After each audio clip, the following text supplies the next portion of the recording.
50 dias haviam se passado desde que um acontecimento abalou Jerusalém. Um homem que afirmava ser o Filho de Deus foi crucificado.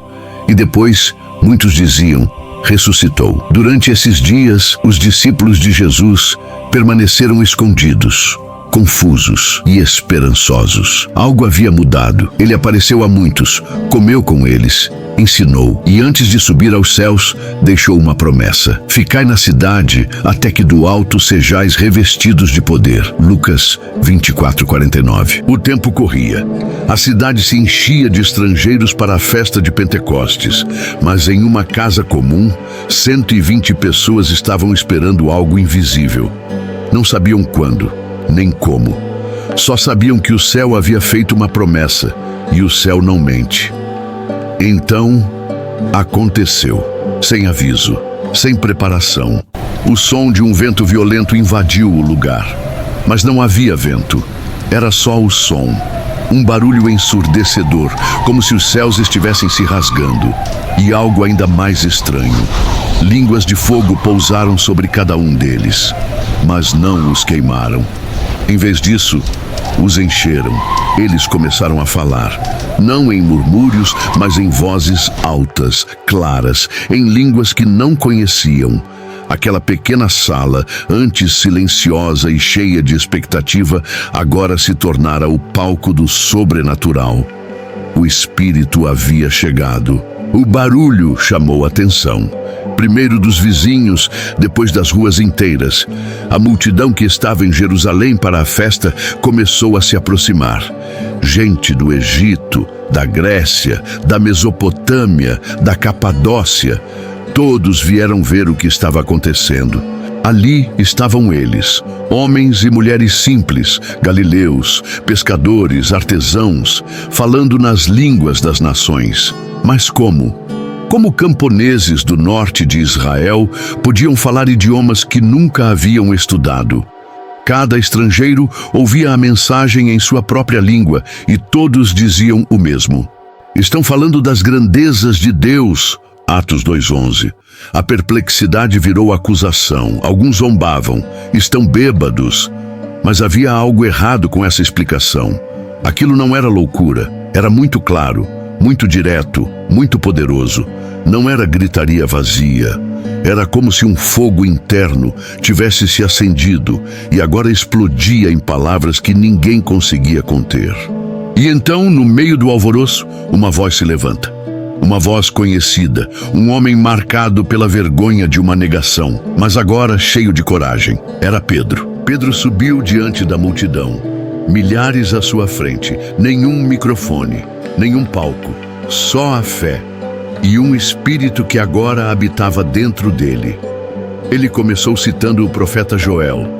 Nos últimos dias, derramarei do meu espírito sobre todos os povos. Joel 2:28. Pedro declarou, vocês viram com seus próprios olhos, o Espírito de Deus chegou. E então, com ousadia, ele anunciou, Jesus de Nazaré, o homem que vocês crucificaram. Deus o ressuscitou. Nós somos testemunhas disso. Atos 2:23-24. O silêncio caiu sobre a multidão. Era impossível ignorar o peso daquelas palavras. Muitos dos que estavam ali haviam visto Jesus ser pregado na cruz. Alguns talvez até gritado, crucifica-o. E agora estavam ouvindo. Aquele mesmo homem era o Messias, o prometido, o Salvador. O impacto foi tão grande que ao fim da mensagem o povo não resistiu e gritou, irmãos, o que devemos fazer? Pedro respondeu com firmeza, arrependam-se e sejam batizados cada um de vocês em nome de Jesus Cristo para perdão dos pecados e receberão o dom do Espírito Santo. Atos 2:38. A multidão não apenas ouviu, ela respondeu. Naquele mesmo dia, 3.000 pessoas foram batizadas. 3.000. Jerusalém nunca mais seria a mesma. A cidade se tornou o berço de algo novo. Uma revolução espiritual havia começado. A igreja nascia ali. A partir daquele momento, os seguidores de Jesus se multiplicaram. Partilhavam tudo o que tinham, repartiam o pão, oravam juntos, curavam enfermos. Não havia templos nem organizações, só fé viva e poder sobrenatural. O Espírito Santo não era uma ideia, era uma presença real, um fogo que queimava dentro deles, que dava palavras a quem não sabia falar, coragem a quem antes tremia e poder para transformar o mundo. O que começou em uma pequena sala em Jerusalém se espalhou pelo mundo e não parou mais. 2000 anos depois, muitos se perguntam: o que foi aquilo? Um momento isolado? Um evento histórico? Ou algo que ainda continua? Pentecostes não foi o fim de uma história, foi o começo de um novo tempo. O Espírito que desceu naquele dia ainda desce, ainda transforma, ainda fala, ainda convence, ainda chama. Quantas vezes você sentiu algo inexplicável tocando seu coração?